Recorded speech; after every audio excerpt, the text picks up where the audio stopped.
আজকে সকালে ঘুম থেকে উঠে আগে ঘর গুছানোতে লেগেছি। পাখাগুলো আজকে একটু পরিষ্কার করলাম। জানেন, আমি এমনি ঝেড়ে দিলাম, আমি তো আর খুলে পরিষ্কার করতে পারবো না। ডাক্তার সাহেব ঘরে থাকলে পুরো পাখার ব্লেড খুলে বাথরুমে নিয়ে গিয়ে তাকে সাবান জলে ধুয়ে পরিষ্কার করতো। আমার পক্ষে তো আর সেটা সম্ভব নয়। আমি ওই এমনি শুকনো কাপড় দিয়ে ঝেড়ে রেখে দিলাম, বড্ড নোংরা হয়ে গেছিলো।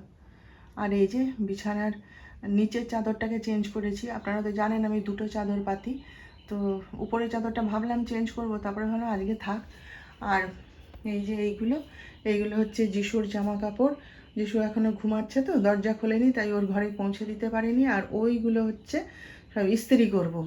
হ্যাঁ, ওই জন্য জমা করে রেখেছি, সরিয়ে রাখবো। কোথায় ইস্ত্রি করার সময় না তখন খুঁজে পাবো না কার কার জামা কাপড়। দেখি যিশুকে জিজ্ঞেস করি, ও যদি ওর জামা কাপড়গুলো ইস্ত্রি করে নেয় তাহলে করে নেবে।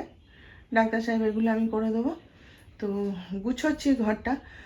তো যতই মানে কাজ করি সময় তো কুলোতে পারি না, না?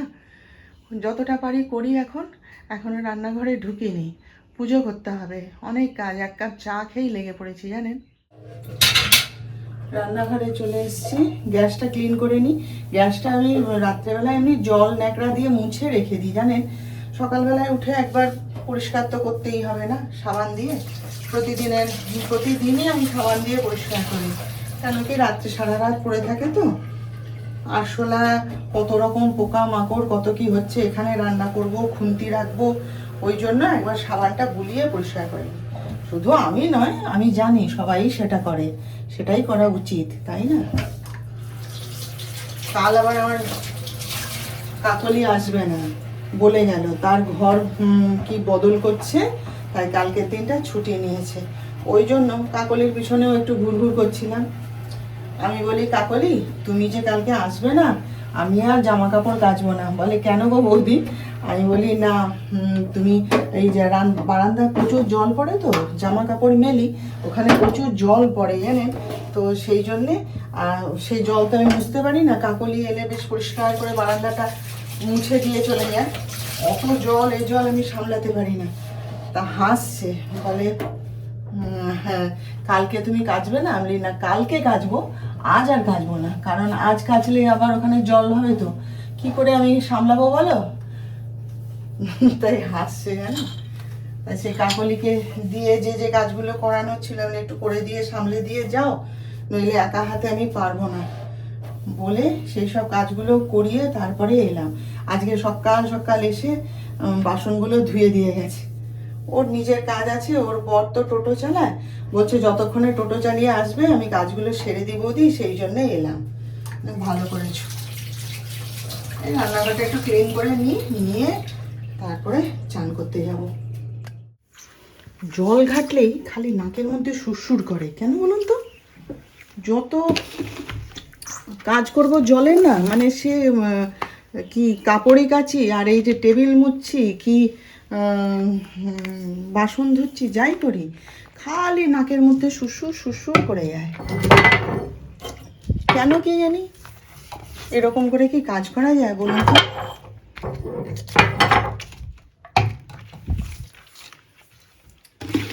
কত রকমের সমস্যা বলুন। চল, হয়ে গেছে। এবারে মা ঠাকুর থানে কথা পুজো দিচ্ছে, তো ওই জন্যে আস্তে আস্তে কথা বলছি। মা বুঝতে পারে না, বলে কার সাথে কথা বলছো গো মেয়ে, একা একা নিজের মনে বকছো কেন? কি কথা বলছো, কার সাথে কথা বলছো, এরকম বলে জানেন। ওই জন্য আস্তে আস্তে কথা বলছি আপনাদের সাথে। যতটা পারি টুকিটাকি কাজ সেরে রাখি, বুঝলেন তো। তারপর আবার যখন রান্না করব, বাসনের তো শেষ নেই, আবার যখন রান্না করব তখন আবার বাসন পড়ে, আবার তখন রান্না করতে করতে সেগুলোকে ধোবো। এখন এই সমস্ত টুকটাক বাসনগুলোকে ধুয়ে নিয়ে বেসিনটা একটু ধুয়ে নেব, কেন কি এখানে ঠাকুরের বাসন ধোবো তো চান করে এসে, ওই জন্য বেসিনটা একটু সাবান দিয়ে ধুয়ে নেবো। সেই জন্যে যা টুকিটাকি বাসন থাকে সেগুলো পরিষ্কার করে নিই, বুঝলেন। পার্সেল এলো এক্ষুনি, একটা জিনিস অর্ডার করেছিলাম, তো এখন খুলবো না, এখন খুলে দেখার সময়ও নেই। একবারে যখন আমি নিজেও দেখব আর আপনাদের সঙ্গেও তখন শেয়ার করব, ঠিক আছে? কাজ সারতে সারতে আজকে দুধটাও এসে গেল। সবই আজকে তাড়াতাড়ি আসছে দেখছি সকালবেলায়, ভালোই হয়েছে। কথা বলছিলাম, ওই যে টাইসনের বাচ্চাটা এসছিল, ও প্রতিদিন আসে ওর মার কোলে চেপে, প্রত্যেক দিন ওর সকালবেলায় আমাদের বাড়িতে আসা চাই। কিচ্ছু না, একটুখানি উঠোনে দাঁড়াবে ওর মা, কথা বলবে আমাদের সাথে, বাগানটা একটু ঘুরবে, ব্যাস। কিন্তু আসবেই উনি সকালবেলায়, নাকি সবার বাড়িতে একটুখানি চক্কর মারেন, ঘুরে বেড়ান। সেই একটু কথা বলছিলাম, ওর মা বলে না নিয়ে বেরোলে আমাকে টিকতে দেবে না। বাইরেটায় রোদ উঠছে দেখুন, ঝলমল করছে চারিদিক রোদে। এই রকম দিন না আমার খুব ভালো লাগে, জানেন তো। দরজাটা খুলে দাঁড়াবো, রোদে ঝলমল করছে চারিদিক, গাছপালার উপরে কি সুন্দর রোদ পড়েছে দেখুন। আমার এত ভালো লাগে না দেখতে। ওই দেখুন মায়ের পুজো করা হয়ে গেছে, এই যে পুজো করা হয়ে গেছে মায়ের। সকালবেলাটায় না খুব ভালো লাগে বাইরেটা দাঁড়াতে। চারিদিকে কর্মব্যস্ত জীবন, সবাই যে যার কাজে ব্যস্ত, হ্যাঁ, তার মধ্যে যে যার একটুখানি গল্প করছে, হুল্লোড় করে নিচ্ছে, চিৎকার করছে। আমার খুব ভালো লাগে, ওই জন্য না কাজের মাঝে আমি এখানে এসে দাঁড়াই। আপনারা তো জানেন এই জায়গাটা আমার ভীষণ প্রিয় জায়গা। চলো কটা তুলসী পাতা তুলতে হবে, কালকে তো বাজারে যাইনি, ওই জন্য কিছু নিয়ে আসতে পারিনি। চলুন দেখুন মা লক্ষ্মীর পুজো করে উঠলাম। অনেকটা সময় লাগলো আজকে, আসলে তা নয়, কি বলুন তো, সময় ঠিকই লেগেছে। ওই মানে এক কাজ করতে করতে শত কাজ, এই ব্যাপার আর কি। ওই জন্যই সময়টা মনে হচ্ছে যেন অনেক লেগেছে। চলুন, আমার এখনো জল খাবার করা হয়নি জানেন। যিশু যদি এসে যায় এক্ষুনি মুশকিলে পড়ে যাব। পুজোটা যা হোক শান্তিতে সেরে নিতে পারলাম, এটাই যা। এই যে আর একবার ভালো করে দেখিয়ে দিলাম, এই যে দেখো। একটুখানি চা জল খাবার খেয়ে যেন শান্তি এলো জানেন। কাজ করি ঠিক আছে, টেনে কাজ করে যাচ্ছি, কিন্তু খিদেটা যখন পায় না, আর বিশেষ করে মাথায় জল পড়লে না খুব খিদে পায়। আপনাদের হয় এরকম? আমার তো হয়, আর খিদে একবারে মানে কথা বলতে পারি না, এমন খিদে পায়। আমার মাকে এরকম দেখতাম জানেন, মায়ের যেই না চান করা হয়ে গেল, এবারে মায়ের হয়তো খাওয়ার সময় পাচ্ছে না, চান করার পরেও কাজ করে যাচ্ছে, পুজো করে যাচ্ছে, মায়ের মাথা গরম হয়ে যেত, চিৎকার লাগিয়ে দিত একদম, সবাইকে খিচাচ্ছে, সবাইকে গালাগালি করে যাচ্ছে, সে কি অশান্তি। তারপরে আমার মাসিরা যদি কাছে থাকতো, সবাই বলতো এই দিদি তুই খা, আগে খা, তারপরে ধরে বেঁধে মাকে জোর করে খাওয়ানো হতো। ব্যাস, যেই খাবারটি পেটে পড়লো আমার মা ঠান্ডা হয়ে গেল, তখন সুন্দর হাসছে, কথা বলছে, তখন এবার সবাই মিলে মায়ের পিছনে লাগা হতো। তো আমারও দেখছি সেই অবস্থা, মানে জল মাথায় পড়লে আর খিদে রাখতে পারি না। কোনো রকমে পুজোটা করে উঠে যিশুর জন্য খাবার করে রাখলাম, আর নিজে একটুখানি চা জলখাবার খেলাম। চাটা খুব ভালো হয়েছে, নিজেই বানিয়েছি, নিজেই প্রশংসা করছি। চাটা আমি শুনেছি নাকি আমি খুব ভালো বানাই, আমার ছেলে শুদ্ধ প্রশংসা করবে, মা এত এত চা খেয়ে বেড়াই আমি এর দোকানে, কিন্তু এই যে তুমি চাটা বানাও না, দুর্দান্ত হয়, এরকম চা কোথাও হয় না, খাবে আর বলবে। তো যাই হোক, আজকে চাটা সত্যি খুব ভালো হয়েছিল। হ্যাঁ, খেয়ে একদম মনও ভরে গেল, প্রাণও ভরে গেল। যাই হোক, গুড মর্নিং, পূর্বাস লাইফস্টাইলে সবাইকে স্বাগত জানাচ্ছি। আশা করি সবাই ভালো আছেন। তো এখন বাজে হচ্ছে 11:15। সকাল থেকে তো দেখলেন সব কাজই করলাম, সব কাজই করা হয়ে গেছে, শুধু যিশুর ঘরের বিছানাটা একটুখানি ঝেড়ে দিতে হবে, কারণ ও যখন বেরিয়ে গেছে আমি স্নান করছিলাম, এসে আর হাত দিইনি। পুজো টুজো করে উঠে খাওয়া দাওয়া সেরে এবারে যাচ্ছি। ভাত এখনও বসাইনি, তো এই যে ডিম সেদ্ধ বসিয়েছি, এই যে দেখুন, এই যে যন্ত্রটা না খুব ভালো হয়েছে জানেন তো, মানে গ্যাস বাঁচে, আর ডিম সেদ্ধ করা নিয়ে কোনো হ্যাপা হয় না, এই অর্ধেকটা খুবলে গেল, অর্ধেকটা এই হলো, এইসব কিচ্ছু হয় না। আর গ্যাসটা কতটা বাঁচে বলুন, কালকেই গ্যাসটা শেষ হয়ে গেল আমার। তো যাই হোক, আজকে আর কিছু করবো না, আজকে শুধু ডিমের ঝোল ভাত করব। কালকে প্রচুর মাছ টাছ খাওয়া হয়েছে, আজকে সত্যি আমারও খেতে ইচ্ছে করছে না। আমি যে, আমাকে সবাই বলে মাছের পোকা, তো সে আমারও আজকে মাছ খেতে ইচ্ছে করছে না একদম জানেন। তো যাই হোক, সব তো কাজে বেরিয়ে গেছে। ডাক্তার সাহেবকেও ফোন করেছিলাম, যিশুকেও ফোন করেছিলাম। আর আপনাদের সঙ্গে কথা বলার পরে স্নান করে উঠে পুজো করার ফাঁকে অনেক কাজ সেরে ফেলেছি, অনেকগুলো কাজ সেরে ফেলেছি। তারপরে আবার পেপারওয়ালা কদিন ধরেই খালি বৌদি পেপার দেবে, বৌদি পেপার, ও ঠিক 3 মাস বাদ ওকে আসতে বলেছি তো, এসে জ্বালাচ্ছে। আমি বলি ধুতে আর একে দিয়েও দেয়, আর বারান্দাটাও গ্যাঞ্জাম হয়ে রয়েছে একদম। তো ওই পুজো করতে বসছি, তার এসে জুটলো। তাকে আবার উঠে পড়ে সব দিয়ে দিলাম, দিয়ে সব পরিষ্কার টরিষ্কার করে আমি, তুমি বালতি কলের পাড়ে রেখে দাও, আমি এখন ছোবো না, পুজোটা সেরে নিই তারপরে বলে তারপর পুজোয় বসলাম। অনেক কাজ সেরেছি, টুকটাক টুকটাক। সংসারে কাজ কি কম বলুন তো, দৌড়ে দৌড়ে দৌড়ে দৌড়ে। তবু যাই হোক, ফাঁকা ঘর, ডিস্টারবেন্স ছিল না, কাজগুলো ঝপঝপ হয়ে গেছে। তো যাই হোক, চলুন আপনারা সঙ্গে থাকুন, আমার দেখতে থাকুন। তো ভাতটা তো বসিয়ে দিয়ে এসেছি, হতে থাকুক। আর ডিম সেদ্ধটা তো হয়ে গেছে, গরমের মধ্যে রেখে দিয়েছি একটুখানি। এই যে এটা দেখি, চলুন কি এনেছি। এই যে ছুরি নিয়ে এসেছি। আমি তো জানি আমি কি কিনেছি, অর্ডার দিয়েছি, আপনাদের দেখাই, আপনাদের সামনেই একবারে খুলি। সকাল থেকে তো খোলার সময় পাইনি। এই যে একটা সিম্পলের ফেস ওয়াশ নিয়েছি।